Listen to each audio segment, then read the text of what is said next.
नमस्कार, आप सभी देख रहे हैं न्यूज 21। मैं हूं प्रियंका। बिहार बुलेटिन में आप सभी का स्वागत है। समस्तीपुर में आयोजित एनडीए कार्यकर्ता सम्मेलन में बीजेपी प्रदेश अध्यक्ष और पूर्व मंत्री दिलीप जायसवाल ने विपक्ष पर जमकर हल्ला बोला। उन्होंने कहा कि अब लोग लालटेन को नहीं बल्कि नीतीश कुमार की बिजली को पसंद कर रहे हैं। दिलीप जायसवाल ने प्रधानमंत्री नरेंद्र मोदी और मुख्यमंत्री नीतीश कुमार की उपलब्धियों को गिनाते हुए कहा कि एनडीए सरकार ने हर घर तक बिजली पहुंचाई है। इसके बावजूद विपक्ष को विकास नहीं दिख रहा क्योंकि उन्हें मोतियाबिंद हो गया है। उन्होंने तेजस्वी यादव पर निशाना साधते हुए माई बहन योजना पर तंज कसा और कहा कि क्या वे अपने पिता के घर से पैसा लाकर महिलाओं को देंगे। सभा में मौजूद भारी भीड़ से उत्साहित होकर दिलीप जायसवाल ने लोगों को एक गाना भी सुनाया। समस्तीपुर के पटेल मैदान में हुए इस सम्मेलन में एनडीए गठबंधन के सभी 5 दलों के प्रदेश अध्यक्ष और कई नेता शामिल हुए। समस्तीपुर से रमेश शंकर की रिपोर्ट। चैनपुर में आयोजित प्रेस वार्ता के दौरान कल्याण मंत्री श्री खान ने मुख्यमंत्री नीतीश कुमार की तारीफ करते हुए विकास पुरुष बताया। उन्होंने कहा कि चैनपुर विधानसभा के विकास को ध्यान में रखते हुए उन्होंने बसपा छोड़कर जदयू का दामन थाम लिया था। मंत्री श्री खान ने घोषणा की कि चैनपुर में मेडिकल कॉलेज खोलने का रास्ता साफ हो गया है। इसके अलावा सिंचाई व्यवस्था को दुरुस्त करने के लिए सोन नहर को कुहिरा नदी में जोड़कर चगदहा बांध तक लाया जाएगा। पर्यावरण संरक्षण की दिशा में कदम बढ़ाते हुए सरकार ने चैनपुर में इको पार्क बनाने की भी योजना बनाई है। मंत्री ने कहा कि मुख्यमंत्री नीतीश कुमार की प्राथमिकता हमेशा से बिहार का विकास रहा है और इस दिशा में सरकार लगातार काम कर रही है। कैमूर से आनंद कुमार सिंह की रिपोर्ट। मुजफ्फरपुर रेलवे स्टेशन के प्लेटफॉर्म नंबर 6 और 7 पर यात्रियों से टिकट जांच के नाम पर अवैध वसूली कर रहे फर्जी टीटी को रेल पुलिस ने गिरफ्तार कर लिया है। रेलवे सुरक्षा बल को कई दिनों से इस फर्जीवाड़े की गुप्त सूचना मिल रही थी। इसके बाद 26 फरवरी की देर रात छापेमारी कर आरोपी को पकड़ लिया गया। गिरफ्तार आरोपी की पहचान मुजफ्फरपुर जिले की मिठनपुरा थाना क्षेत्र के हाजी कॉलोनी निवासी मोहम्मद रुस्तम के रूप में हुई है। आरोपी रेलवे का नकली आईडी कार्ड पहनकर यात्रियों से टिकट जांच के बहाने पैसे ऐंठ रहा था। रेल डीएसपी निधि कुमारी ने बताया कि आरोपी से पूछताछ जारी है और उसे जल्द ही जेल भेज दिया जाएगा। पुलिस अब ये जांच भी कर रही है कि इस गिरोह में और कौन शामिल है और आरोपी कितने दिनों से ये फर्जीवाड़ा कर रहा था। मुजफ्फरपुर से मणिभूषण शर्मा की रिपोर्ट।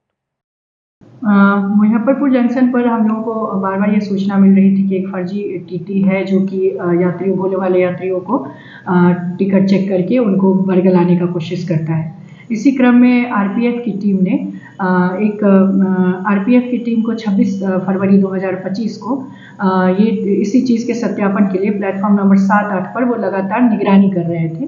निगरानी के क्रम में उन्होंने एक व्यक्ति को जो संदेहास्पद लग रहा था, भारतीय रेलवे का उसने टैग लगा हुआ पहचान पत्र भी लगा रखा था, वो उसको ये लोग दूर से ही देख रहे थे कि ये व्यक्ति भोले भाले यात्रियों के पास जा रहा है और उससे टिकट मांग रहा है। 1-2 यात्रियों को टिकट चेक करने ही लगा था। तीसरे यात्री के पास वो जा ही रहा था कि इन लोगों ने त्वरित कार्रवाई करते हुए उसको लगभग रात्रि 11 बजे के आसपास पकड़ लिया। उस व्यक्ति का नाम है जो कि फर्जी टिकट टीटी के रूप में काम कर रहा था, इसका नाम है मोहम्मद रुस्तम अली और ये आपको Haji colony Mithanpura, Ramna ward number 25, थाना मिठनपुरा, जिला मुजफ्फरपुर का व्यक्ति है। तिलका मांझी भागलपुर विश्वविद्यालय के रिटायर्ड कर्मियों ने पेंशन नहीं मिलने को लेकर विश्वविद्यालय प्रशासन के खिलाफ नाराजगी जताई है। भागलपुर पेंशनर संघर्ष मंच के बैनर तले पेंशन से वंचित कर्मियों ने गेस्ट हाउस में बैठक कर कुलपति के रवैये पर कड़ा विरोध दर्ज करवाया। रिटायर्ड कर्मियों का कहना है कि पिछले 4 महीनों से पेंशन नहीं मिल पा रही, जिससे उनके परिवार के भरण पोषण में कठिनाइयां आ रही हैं। उन्होंने कई बार कुलपति से गुहार लगाई लेकिन सिर्फ आश्वासन ही दिया जा रहा है, ठोस कार्रवाई नहीं की जा रही। पेंशनर से प्रशासन को जल्द से जल्द समाधान निकालने की चेतावनी दी। उनका कहना है कि अगर जल्द कोई ठोस कदम नहीं उठाया गया तो आंदोलन का रास्ता अपनाया जाएगा। भागलपुर से राहिल सिद्दीकी की रिपोर्ट। हम लोगों की समस्याएं तो घनेरों हैं, लेकिन तात्कालिक समस्या है कि 4 महीने से हम पेंशनर्स को पेंशन नहीं मिला और सरकार तरह तरह की बहानेबाजी करके बार बार इस तरह की स्थिति पैदा कर रही है। कभी 6 महीने, कभी 4 महीने। पिछले 2 साल से यही तमाशा चल रहा है। यूनिवर्सिटी को जो टास्क दिया जाता है सरकार की ओर से, उस पर यूनिवर्सिटी ससमय काम नहीं कर पाती है। उसके पीछे भी यूनिवर्सिटी की थोड़ी मजबूरी भी है कि स्टाफ का शॉर्टेज है बहुत अधिक और काम पहाड़ जैसा सौंप दिया जाता है। अभी नया पे रोल और पे आईडी वगैरह बनाने के लिए नया CFMS सिस्टम उसको चालू करने के लिए बिहार सरकार ने एक व्यवस्था लगाई, जिसमें आपको पता होगा कि पिछले दिनों पूरे बिहार का सारा पेमेंट रुक गया था। तो वह सब तो सब सही हो गया। सरकार ने जिसको प्राथमिकता तय की कि हो जाए तो वह सब हो गया। हम लोग सबसे कमज़ोर प्राणी हैं सरकार की नज़र में, पेंशनर्स, जिनको खास करके टारगेट किया गया और हमारा भुगतान फंड रोक दिया गया और हम लोग अभी पैसे के लिए मोहताज हैं। पुलिस लाइन स्थित अस्पताल में पुलिस सप्ताह के अंतिम दिन रक्तदान शिविर का आयोजन किया गया, जिसमें डीएम मिथिलेश मिश्रा और एसपी अजय कुमार सहित 50 पुलिसकर्मियों ने स्वेच्छा से रक्तदान किया। इस मौके पर डीएम मिथिलेश मिश्रा ने रक्तदान को महादान बताते हुए कहा कि यह जरूरतमंदों की जान बचाने का एक पुनीत कार्य है। उन्होंने पुलिसकर्मियों के इस योगदान की सराहना की और समाज के अन्य लोगों को भी रक्तदान के लिए प्रेरित किया। वहीं एसपी अजय कुमार ने कहा कि पुलिस सिर्फ कानून व्यवस्था बनाए रखने का कार्य ही नहीं करती, बल्कि समाज सेवा में भी आगे रहती है। उन्होंने इस रक्तदान शिविर को मानवीय सेवा का उत्कृष्ट उदाहरण बताया।